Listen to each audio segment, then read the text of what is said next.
And one, welcome back to the Better Body Academy podcast. This is the podcast that you come to when you're sick of the dumb diets and unsustainable workout programs. Today, we've got another beautiful girl joining us on the podcast, Miss Lisa Files. How are you, Lisa? You good? I'm good, Jace. That's the way. Excited? You're excited? Good. Well, Yeah. look, before we do an introduction, I want to tell you why I invited Lisa on the podcast. This is actually probably the first time I've properly spoke to Lisa directly one-on-one like this, actually. And I'm just like, I love her energy. We're going to understand a little bit about her, but she's just, everyday person. She's not fancy, but for whatever reason, something's happened in her transformation journey where after trying a lot of times to fix this fitness thing, it's just starting to land for her now. I got a sense that she's very relating to particularly Carly Aaron's no bullshit style, and that's what you needed to hear. But we can unpack that as we go. Lisa, for those that don't know, give us a bit about who you are, where you live. Are you a mum? Yep. What's your schedule like? What do you do for work? Okay, so I am 41. I'm from Melbourne in Australia. So one day I will meet you, Jace, because I'm coming to Canada. Yeah. So I currently work in cardiology. I did work in radiation oncology for over 10 years. Wow. And then I was a manager there, and I think it was January last year. One of my very best mates, he was diagnosed with cancer, and he passed away. And work was the last place that I got to say goodbye to him. So Wow. it was really hard to be there after that. I didn't want to stay. I think it was also like a kick in the guts that you need to do something new. You need to try something different. You're too comfortable here. So I resigned. I got my long service leave. I went on a trip to Bali. I got my whole leg tattooed over there, and had a lot of meaningful things in my tattoo. And then I came back and I was like, shit, I need to get a new job. So I applied for some new jobs, and I got this interview of where I am now. And after I've been in cardiology now for just over a year, and after 5 months of being there, they offered me the position as practice manager. Wow. So I'm currently in training now, and I will be running 7 locations. Wow. So you're seeing in cardiology, for those of you that don't just get that word immediately, we're talking about heart health, right? So are you Yeah. seeing mainly patients that are in a pretty bad state? All different types of patients. So Right. we see patients that come in from the Defence Force that just need to check for a clearance, to Right. very elderly patients that have pacemakers, Right. patients that need their hearts checked because they're very overweight and always short of breath. And those ones, I just want to say to them, you need to join BBA. Yeah. And So, people look, one of the things, Lisa, that I kind of think has been really important in my own journey, like I was raised in a decently healthy way, and thank God for my parents, but I got to see, being a practicing dietitian and someone that saw cadavers, like dead bodies of yeah. part of my practice in university. I saw what a cirrhotic liver looks like. I saw what diabetes end stage actually looks like. I worked in a respiratory ward where man, it is horrible when all you would do is walk into a ward and all you hear is this coughing and spluttering. And I was like, fuck, shit, like this is what happens when you don't look after yourself. And I wonder if a Yeah. lot of people, if you don't see that, then you don't know what's coming if you don't do something about it, right? Definitely. I think going into cardiology, that also helped open my eyes, because when I was working in radiation, they all had cancer. Cancer didn't always have anything to do with your weight or anything like that. But in cardiology, although that doesn't all have to do with your weight as well, I was like, this is your main organ. This is what's driving your whole body. We got to look after this. So Yeah, and that helped. the great thing about this is that people think that they are a victim to their genetics, right? My mum had high blood pressure, so I got high blood pressure, and therefore I can't do anything about it. We've got to understand that if we just divide it simply like this, there's genetics, we can't do anything about that, we get that past that to us. But then there's the lifestyle component. My gosh, like this is the reason why heart attack, cancer, diabetes, these lifestyle conditions are so high, is because our lifestyle is shit. We've gone from like moving and lifting heavy stuff and eating things that are real to the exact opposite of that. And sometimes we overthink this health stuff, don't we? Like we can talk about what you've put in place to get your transformation, but we overthink this stuff. It's actually simpler, but there's just so much noise out there and we get confused, right? Most definitely.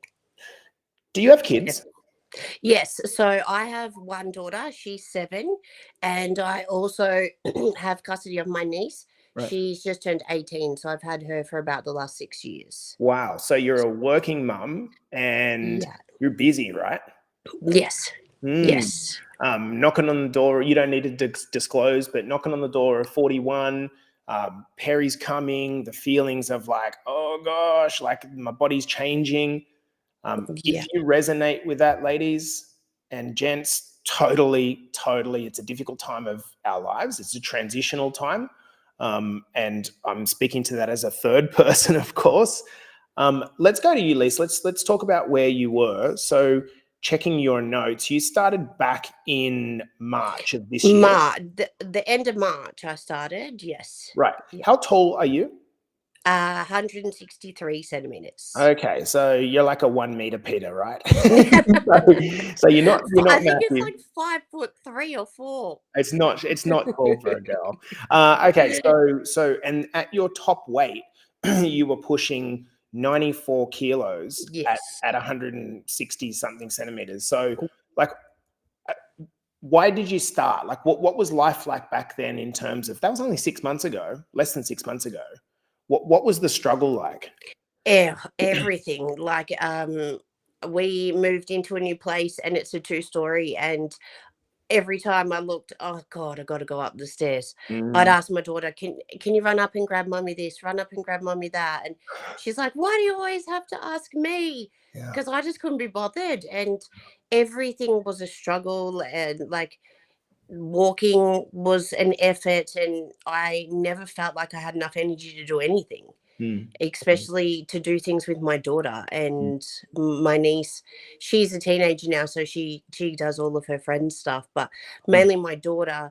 I never had the energy to do anything with her, and I thought if I don't do something now, it's just going to get worse. And was there a kind of like a bottoms out moment that caused you to act? Because that's generally my experience is like there's a moment in time where they're like, fuck. I think it was one day when I did get on the scales and it showed that I was 94 point something. I was like, fuck me, I'm 6 kilos away from 100 kilos. That's horrible. That's disgusting. I can't do this anymore. And it was one of Carly's posts on Instagram that I was watching. I watched them all the time.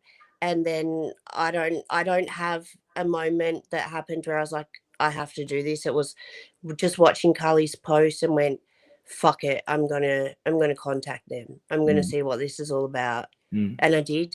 And we're here. We need to go through a process where firstly we call it from this side, we call it the client journey.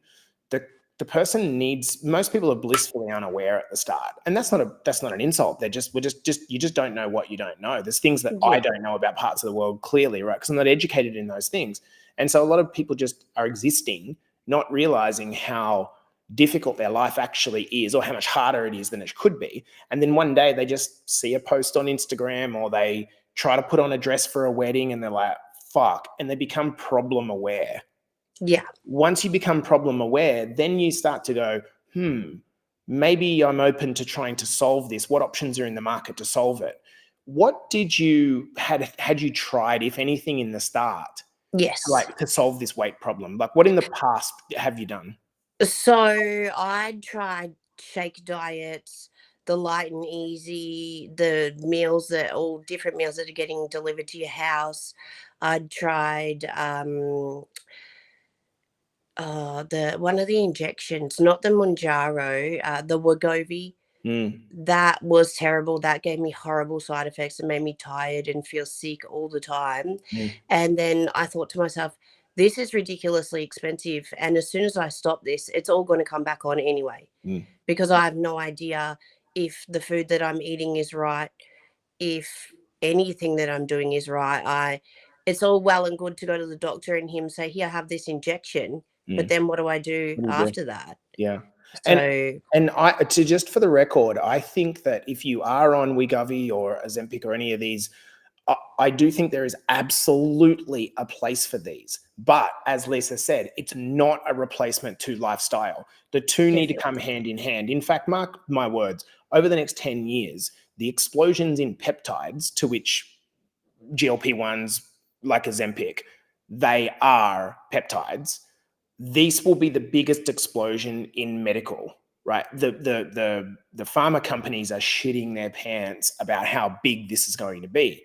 But just because you can put something in a pill, there are independent benefits of eating better. Like, have you noticed the changes that you've made to your mental health, Yeah. right? That's huge. So the physical side of it is amazing. I love that. I Mm. can fit into some of my old clothes again, but the mental change is something I didn't expect. Mm. So that six And- six months ago, I wouldn't have been able to sit here and confidently talk to you about anything. Right. So let's try to talk about that. So 6 months ago, when you say like the mental change, can you kind of describe for me what you mean? Because can you really change something in 6 months? Like, what? Talk to me about what you I've, mean from a day-to-day basis. How is that yeah. showing up in your life? So I was comfortable talking to people that I knew. I was very comfortable. I talked to a lot of people every day at work. Mm. So, but it was more so not having the confidence to talk to people that I didn't know or in a big crowd of people. Like what you said on one of your posts the other day, Jace, going somewhere to a kid's birthday Yeah. party, not knowing any of the parents. Yeah. I'm like, fuck, I don't want to go. Like, Yeah. why do I have to come? Can I Yeah. just drop you off? Yeah. Yeah. We make all And the excuses now, like for social arrangements. yeah, Like, oh, yeah, yeah. yeah. Yeah. And now it's like, oh well, let's go. I'm just going to be me. We'll talk to whoever's there, and Mm, I still get a bit nervous. Don't get me wrong, but I mm, have a lot more confidence now to mm. talk to people that I don't know. So I want to talk to listeners about Lisa's results. Again, the reason I asked Lisa onto the podcast was not because her results are like, fuck, and she's lost 50 kilos in 2 days. It's the fact that this is an everyday transformation, and it's what happens when you don't do extreme things and you just gently follow the plan. So to describe these results, Lisa started on the 26th of March at 94 kilograms. She was 120 centimeters around the waist. 94 kilograms, 120 centimeters around the waist. It is, at the time of recording, the 24th of August. So that's approximately 6 months. And she's down 10 kilograms. So if you think about that, 10 kilograms over 6 months is an average of what? Like 1.5, 1.8, something like that, kilograms a month. Is that right? Yeah. So it's not crazy weight loss. And if I look at your curve of your graph of weight loss is like, it's really consistent. And that consistency, Lise, has happened because you've been consistent in taking the action, right? It's not as if like you starved yourself for the first 2 weeks and then got a whole bunch of weight loss and now it's flatlined. You've just been Yeah. consistent over a long period of time. So when you started, to the newer ladies and gents in this academy, when you started, did you believe it was going to work for you, or were you just still like, look, I'm just going to take a punt at something? Exactly that. I was skeptical because nothing else had worked before. Mm, So I was like, oh God, let's see what happens. But the main thing that I found that was most helpful with BBA mm, is everything that's involved. mm, So it's not just here's some food to try, here's an exercise program, mm. here's this, here's that. It's everything. It's the support from everybody along the way. It's having a place to ask the questions. Mm. That was what I found the most helpful is there was always somebody to ask for help.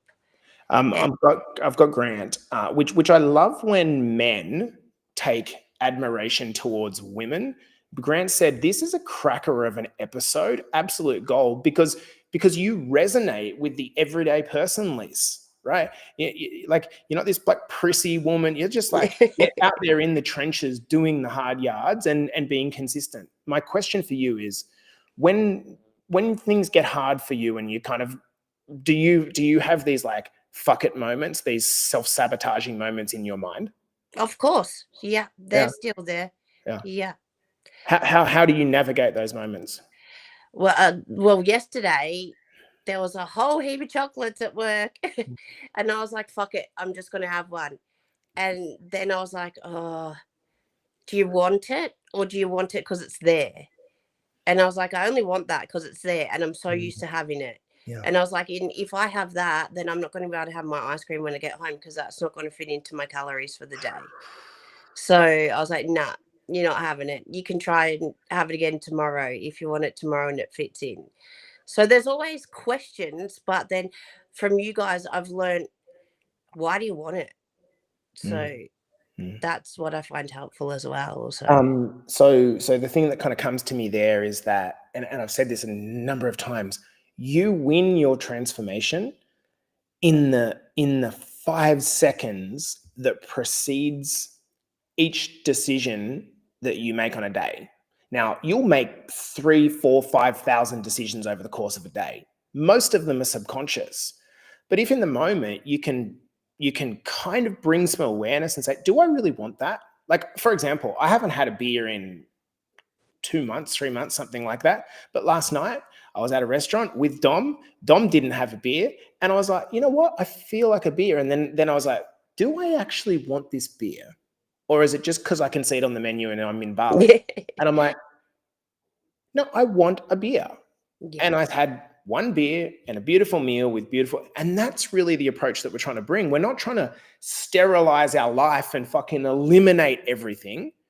And then that point that you made there of like um, thinking of your calories like a budget. Okay, do I want this? If I have this, then I am going to pull that out later in the day. But I yeah. like my ice cream better, My right? ice cream is my favorite. Yeah.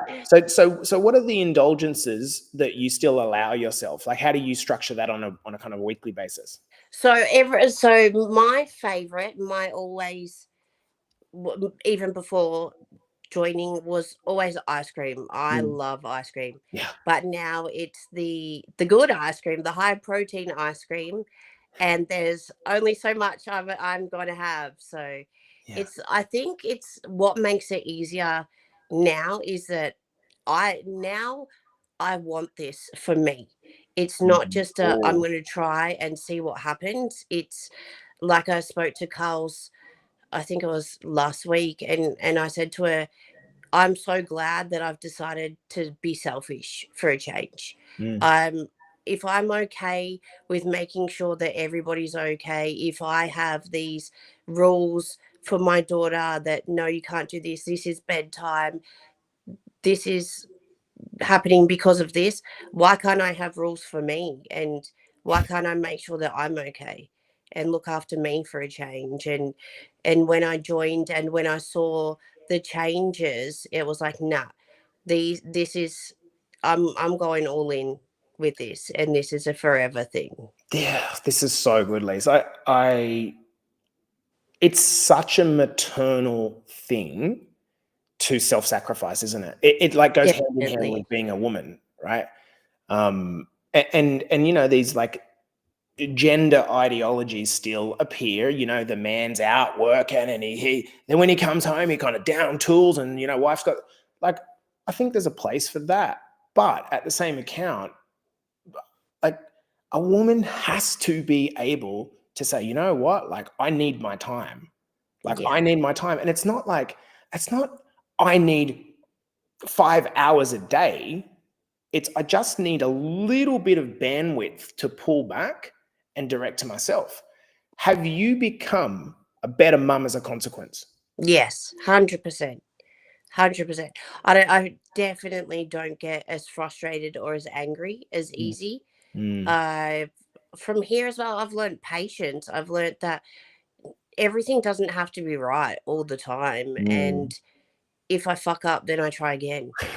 And Give well, me an idea of what a fuck up is for you. Like what does that mean? Because be real. Like what's for, one or two fuck ups that you've done for like from BBA or just life in general. not in life, Yeah. in your transformation, where you're kind of like, it would have been easy in a past time to use that as the excuse to completely derail. Okay. So a few weeks ago, I got RSV, Right. and I couldn't I couldn't do anything. I couldn't get off the couch. I was so tired. And usually I would have been like, yep, see, there it is. Something's happened. Fuck it. Let's give up. It Yeah. doesn't matter anymore. You're not going to be able to go to the gym for a week. So what's the point? But then I was like, well, I can't go to the gym. I can't do my steps, but I can still control what I'm going to eat. And I'm going to make sure I have a lot of water. Because if your frame is, I'm doing a program, and now that I can't do the program perfectly for this 2 weeks that I'm sick, what's the point in doing it at all? Yeah. Whereas if the frame shift is, I'm building a lifestyle here that I can do for the rest of my life, well beyond my time in BBA, that's an infinite game that you're playing, right? Yeah. This is cumulative, man. This is super revealing and super real. Yeah. Okay, so as we kind of bring this to a close, Lise, I would love you to think about some things that you maybe wish I asked you. But one thing that I do want to ask you is, what makes you confident? Because you're 10 kilos down, but based on your current weight, I'm thinking that you still feel like you have a ways to go. Is that Yeah, correct? that was just the first goal. Right. That was the Right. first goal. Yeah. So Okay. there's still a Where do long you way want to go. where do you want to take it? Like what does it look like? Like what's the kind of frame that you're looking at as a goal for the next 6 months? The next 6 months, I want to get down and more than 10 kilos because I knew that I could. Well, I didn't actually, sorry, know that I could do 10 kilos, but now I know I Mm, could do 10 kilos. But I did 10 kilos starting not knowing what I was doing. mm. Just Finding your now way. that I have the tools that I need, I feel like I'll be able to do more than 10 kilos because I do have my non-negotiables now Mm, that we're going to the gym 3 days, we're getting my steps in. Sometimes I don't get all my steps in, and mm, I really don't have any excuses for that other mm, than, oh God, I can't be bothered today. mm, mm. But I know the next 6 months I want to get more another 10 kilos at least off. Okay. Well, I think that's a reasonable goal over that period of time. And that would take you to being sitting around kind of 74, Yeah. which for your height and a good amount of muscle that you have, because you're training, can you tell us about how what your exercise looks like? So I go to the gym 3 mornings a week, Right. and I do.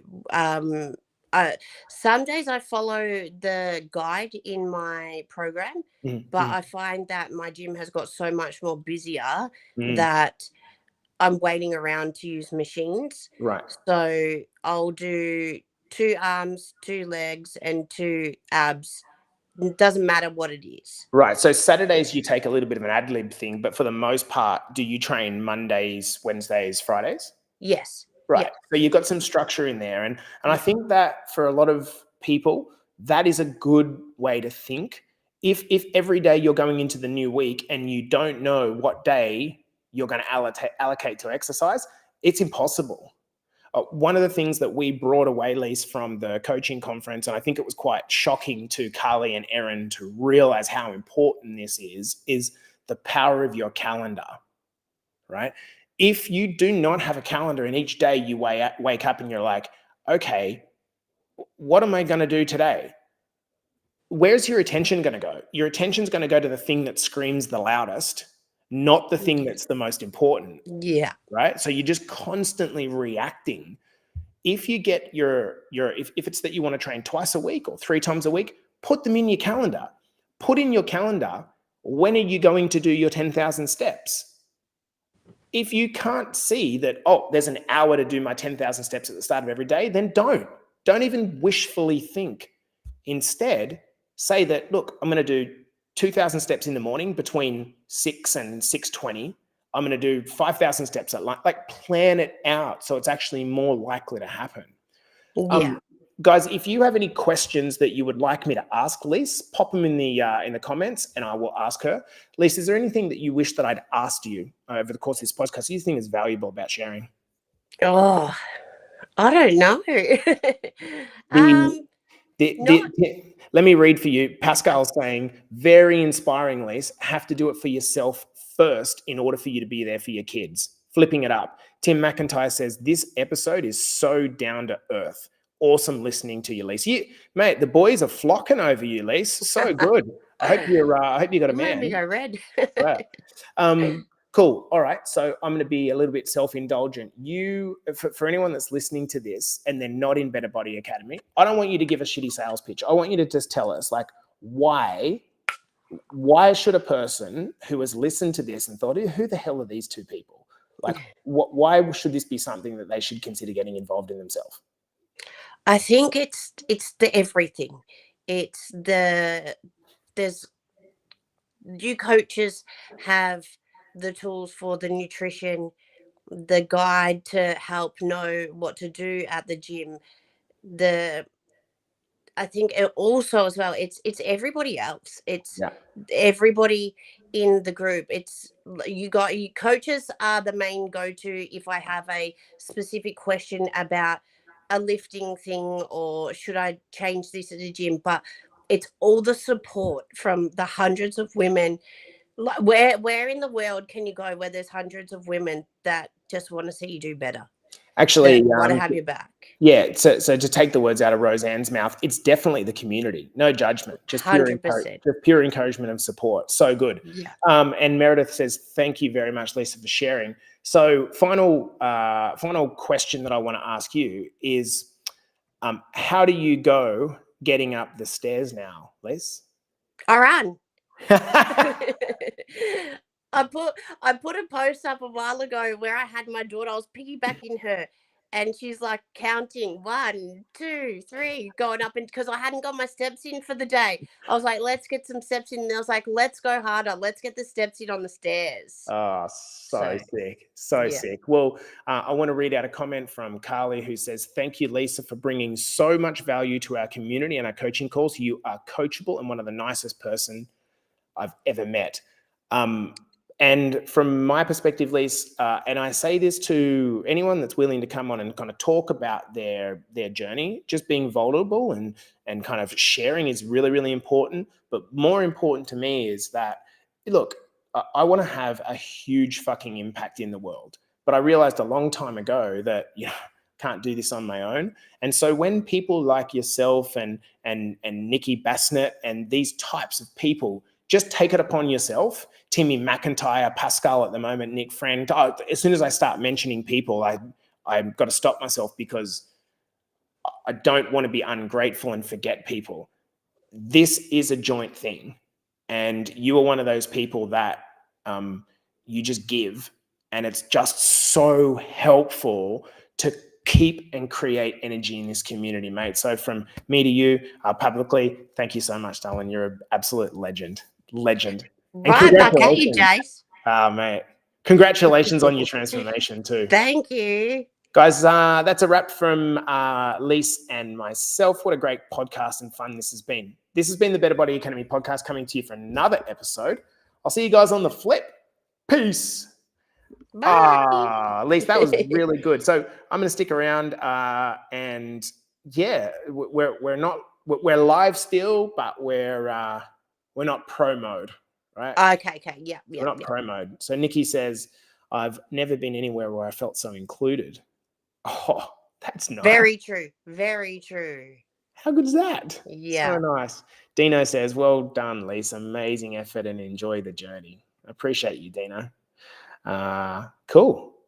We're good. I need to get on one of the calls, one of the mixed calls, because I've only ever joined the girls' calls, but I'd like to see it from the guy side of it as well, because or I see that like women struggle with weight loss and stuff, but it's nice to see it from how guys struggle from it too. Yeah, a man's perspective. What Yeah. my experience is that it's not entirely like black and white, but usually when women are struggling, women will kind of put their hand up and scream and say, it's not working, this has got to happen, and then that gives us a chance to intervene.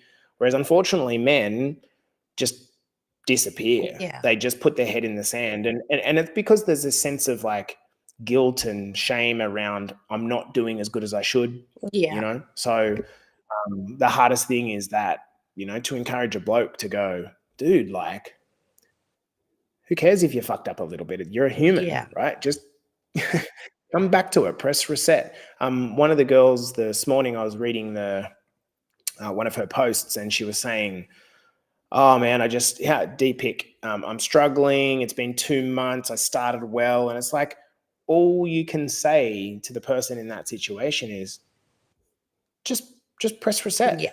Stop putting so much pressure on yourself, right? The perfection never wins. It's amazing how much I say that to other people with stuff at work and stuff. Don't put so much pressure on yourself. And I'm like, I need to say this to me. Like, So yourself. Yeah, we're all so good at telling everybody else what to do and how to do it. And it's like, say it to yourself. I'm the same. Yeah. I'm the same. It's very easy when you're not like looking at your own life like this. You can step back and you can see someone like, dude, this is the reason you keep self-sabotaging, right? Stop doing that. But then when you're living it, you have a different set of expectations for yourself. Definitely. So, all right, girlfriend, that was cool. Thank you so much for having me, Chase. I really appreciate it. And I love how much you guys support me. It's amazing. Because it starts with you wanting to be supported and wanting to be coachable. You know, if anyone's watching this, the thing about this is that, you know, Lise doesn't wait for someone to message her and say, hey, how you doing? Like, she comes forth, and that's the key. You've got to come Ask forth, the questions. right? This isn't.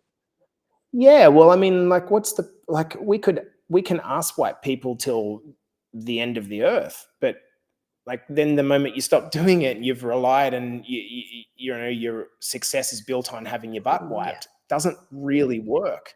You've turned it into empowerment, and that's what we're trying to do here. All right, mate. Well, listen, you go have a beautiful morning. You're working all day. What time is it today? It is 5 a.m.